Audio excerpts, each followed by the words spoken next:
ఒక మంచి మాట అండి. ప్రేమించినంతసేపు ప్రేమించి మధ్యలో నిన్ను వదిలేసి నీ మానానికి నువ్వు చస్తావో బతుకుతావో అని నీ జీవితం అర్ధంతరంగా ముగించేసిన వాళ్ళ జీవితం ఇప్పుడు నవ్వుతూ ఉండొచ్చేమో, సంతోషంగా ఉండొచ్చేమో, కానీ నీ బాధ తల్లిదండ్రులకు కానీ స్నేహితులకు కానీ తోబుట్టులకు కానీ ఎవరికి చెప్పుకోలేక కక్కలేక మింగలేక రాత్రి పగలు ఏడ్చిన నీ వేదన ఉంటుంది చూడు.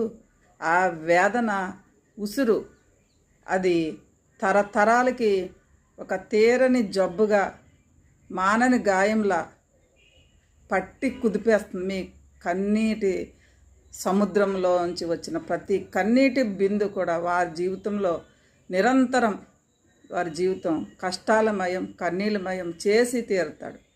ఎందుకంటే భగవంతుడు